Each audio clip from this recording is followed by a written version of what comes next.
We are making quick cinnamon buns. So who here has made cinnamon buns before? Anybody? Has that been something you've made during our lockdown? It's been a popular dish. And one of the reasons it's been so popular to make while in lockdown is because it takes a while normally, right? You have to make the dough, and then you have to let the dough rest, and you have to let the dough rise, and a whole process that we don't normally have time for. This is using what is essentially a biscuit dough and turning it into delicious cinnamon buns. So it tastes like cinnamon buns, but it doesn't have the time associated with it. So this is something you can make from start to finish in about 40 minutes. All right, so a lot nicer if you're like really craving a cinnamon bun that day. The first thing that we're gonna do is we're gonna preheat our ovens. So 425, we're gonna do that straight off the bat because that's gonna take a little while to preheat if your oven is slow like mine. All right, now we're gonna make our dough. Now this is, as I said, a quick dough. I'm gonna be putting everything on my KitchenAid mixer with a paddle attachment, but if you have a handheld, if you have a wooden spoon, that'll all be fine. Okay, so in the bowl right now, we are gonna add, our flour, and it is 2 cups flour. So I already have everything. 1 tablespoon of sugar. Okay, so 1 whole tablespoon of sugar and 2 teaspoons of baking powder. So that's baking powder, not baking soda, and a 1/2 teaspoon of salt. I want you to go ahead and use the full 1/2 teaspoon of salt, even if you're using salted butter later on. Okay, so a 1/2 teaspoon of salt. So I'm gonna sprinkle that in. Okay, and now I'm going to put this under my mixer and let the paddle just kind of make everything come together, whisk it together a little bit. If you are like making half of this recipe, so you only want 4 instead of the 8 cinnamon buns, just make sure that you have a dish that's small enough to house it in. So a regular 8-inch pie plate for cinnamon buns. But you want to make sure that the cinnamon buns kind of, as they grow, as they cook, they're going to kind of squish together a little bit. So if I only put 4 in here in this pie plate, they're not going to squish together. So we have our 2 cups flour. We have our 1 tablespoon sugar, our 2 teaspoons of baking powder, and our 1/2 teaspoon of salt in the bowl. All right. I am now going to take 1.25 cups of heavy cream. You can use heavy whipping cream. And as I said before, I also on the recipe had listed out different substitutions you can make if you don't have heavy cream. Okay, so I'm going to just read it off the recipe. If you have whole milk, you can use 5 tablespoons of melted butter plus a little less than 1.25 cups of whole milk. So what you would do is in your measuring cup, take those 5 tablespoons of butter, pour it into your measuring cup once it's melted, and then fill the rest of your measuring cup up to a 1.25 cups of whole milk, okay? If you have skim milk, low-fat milk, you would be doing that, so the 5 tablespoons of butter plus then your milk, but you're also gonna add in 10 tablespoons of flour in there. So that's sort of going to be your heavy cream, heavy milk substitute that you're going to mix together before adding it into your mixer. So I'm going to pour it into my mixer. All right, and then I'm just going to turn it on until it all starts coming together into a kind of crumbly mixture. All right, and then what we're going to be doing is kneading our dough. All right, that was not mixing that long, and I want to show you what this looks like right now. I'm now going to take a little bit of extra flour, and I'm going to sprinkle my countertop. If you notice that your dough is really crumbly, it's not coming together, it's not forming a ball of dough, you can add a little bit more milk, but only do about a tablespoon at a time, okay? Because you don't want it to be too liquidy. So we are just gonna knead this guy up. Okay, so you can see mine is coming together nicely, and it's gonna start looking smooth. All right, we're not kneading this a ton, but we just want it to be smooth and kind of springy. Okay, and it's also starting to feel a little sticky, which is what I want. When I first took it out of the bowl, it wasn't really sticky. and that stickiness is good. We want that. So you do not want to over flour. All right, so just a little bit of flour at a time. You're trying to find a balance. Okay, your dough is trying to talk to you in its language. Okay, so if it's really wet and goopy, it's telling you it needs more flour. If it's really tough and dry and it's crumbly, it's telling you it needs more moisture. Okay, so you, by kneading it, you're helping to talk to it. All right, and I can feel my dough, again, as I said, when I took it out of the mixer, it definitely felt a little dense and a little dry. But now feeling it, and if I kind of like take my thumbs and kind of look into the center of it, I can feel it's sticky, like it's starting to stick to my thumbs, and that's good. So once your dough is nice and beautiful and it's telling you I'm ready, okay, you are going to get out a rolling pin. Okay, so you can do a rolling pin, you can do a glass bottle, anything that you can kind of roll this dough out. And what we're looking for is about a 9 by 12 rectangle.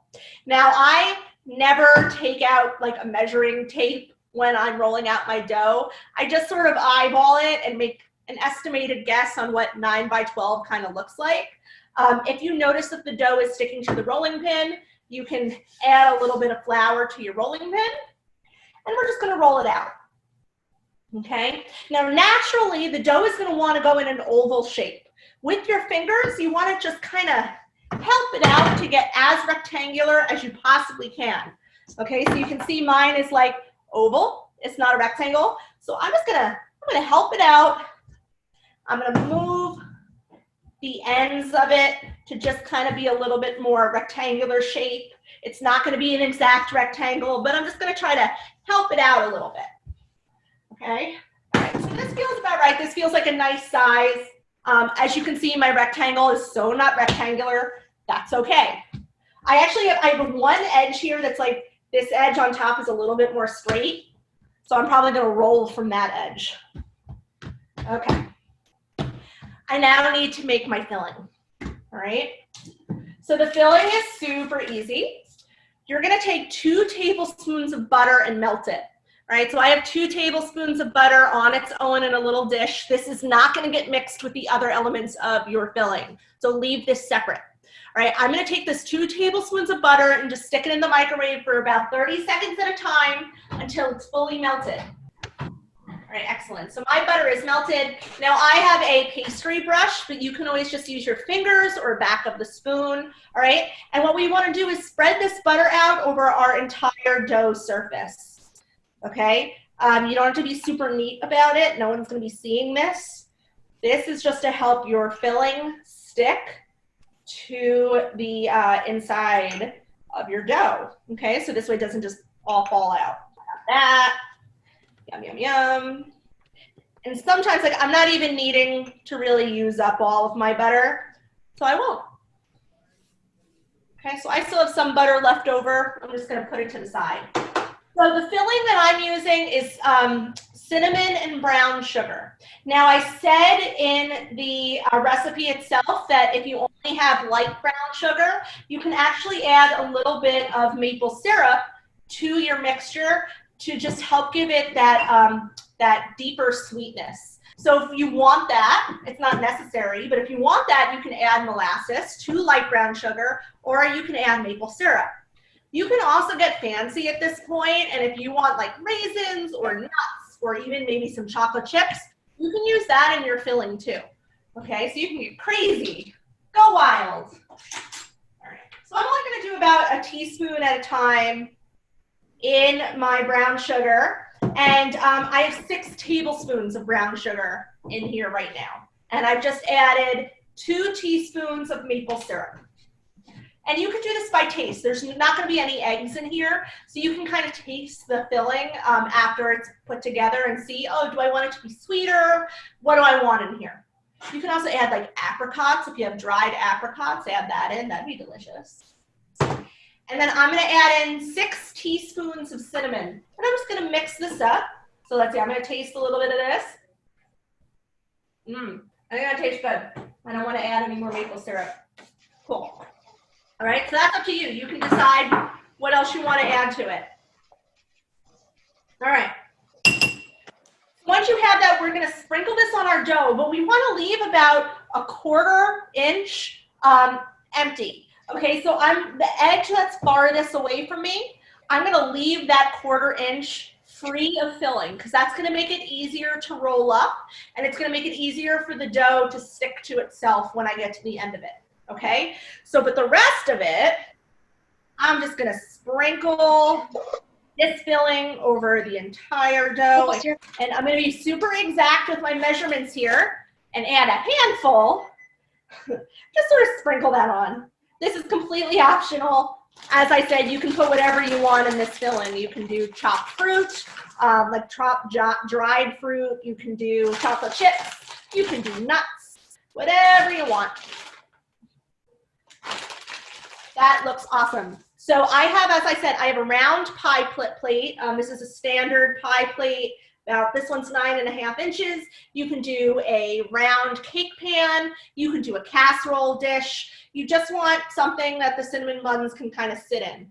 All right. You're going to spray the whole entire pan with, spray release pan cooking spray or just butter and make sure it's completely covered in there really well. And then I always, you guys know this by now, okay, those who have been here with me, I always like adding some parchment paper. It makes it so much easier to clean and so much easier to take stuff out of the pan afterwards, okay?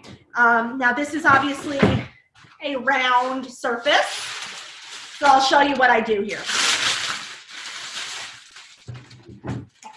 First you find a scissor. I'll use a scissor. Okay, so you take a rectangular or square piece of parchment. I fold it in half. And then I am going to cut a circle-like shape, right? But just half a circle.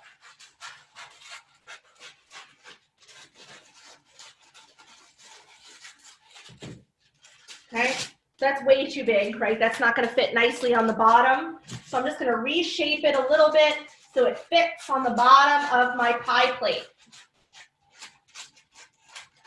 There we go. Let's see. Perfect. Okay. So it comes up the edges a little bit, but it's still sitting nicely in the bottom there. And as I said, that's going to make it really easy to clean later on. And it's going to be really easy to pick those cinnamon buns out of my, my pie pan. Okay? Throw the rest out. All right, so let's roll this up. I'm going to start with the edge closest to myself, and I'm going to roll this up as tightly as I can. Okay, so we want to just do tiny, tiny rolls, tiny movements, and make sure as we go up the dough, we're starting to take the edges and get those into the party. And we're just going to do as tight of a roll as we possibly can because we don't want it to unspin. Okay. We got to get that signature cinnamon roll, right? Roll this guy up. I'm just kind of squeeze as I go. Now, I'm at that edge now. You can see right here, right? I'm at that edge that I didn't put any filling. I'm going to pick that edge up and push it down onto my dough to kind of fill things up a little bit. Okay? So now I have this cinnamon roll log. I'm going to grab a knife. And I want to try to cut this sort of evenly. So the way I'm going to do that is I'm actually going to cut it in the center. I'm going to eyeball where the center of my cinnamon roll is to start. And I'm going to make a cut. So now I have these two halves that are sort of even-ish. Okay. I'm going to take one of those logs and I'm going to cut in the center of that one. And then go to the other log that I have, the other half, and cut in the center of that. Okay, so now I have 4 pieces. I'm going to cut in the center of each of those 4 pieces again. Okay, so here's one piece. I'm going to cut in the center. Another piece, cut in the center of that. Cut in the center of the next one. And the last one, giving me 8 even-ish kind of pieces. Okay, they're even-ish. I'm now going to put it into my pan. It doesn't matter which one you start with. I'm going to start with the ones in the middle, the bigger ones. And I'm going to put one right in the center of my pie pan. And now I'm going to wrap the other ones around it, okay? Giving it like just a nice sort of circular spiral shape. Obviously, if you have a square pan that you're dealing with or rectangular, you can use it in whatever sort of pattern or shape you would like. You just want to try to get them all in there. Okay, so I'll show you what this all looks like.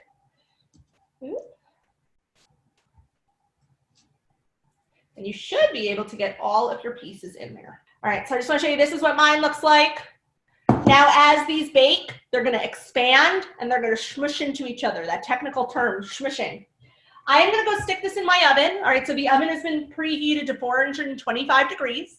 And I'm going to bake this for 20 minutes, and then I'll check on them. Okay, so we're going to bake this for 20 minutes. I'm going to stick this in the oven. So for the icing for this recipe, I had put a half cup of powdered sugar and a tablespoon of whole milk. I'm actually going to add, I think, a little bit of cream cheese into that. Traditionally, on a cinnamon bun, you would have a cream cheese frosting. And I think it just adds a nice, richer flavor and gives it a little bit more depth. And I'm just going to grab like a giant spoonful. Right, so I'm not measuring it, I'm just sort of eyeballing it.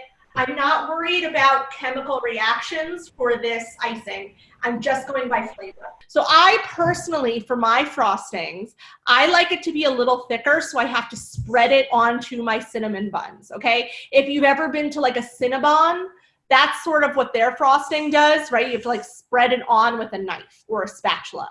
Some people prefer more of a glaze, like a runny glaze. The original recipe that I wrote down, okay, with the half a cup of confectioner sugar and the tablespoon of milk, that's going to be more of a runny glaze.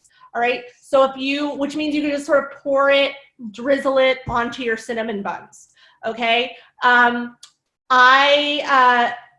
going to use that same half a cup confectioner sugar with the tablespoon of whole milk, but I'm also adding in that giant spoonful of cream cheese. And then I'm going to see what the texture's like and decide, do I want to add more milk or do I want to add more confectioner sugar?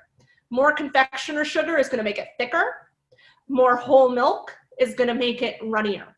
So it's totally up to you and your preference, okay? So I want to show you mine. All right, can you guys see how golden brown that is? And they are sliding out of my pie pan, so I'm going to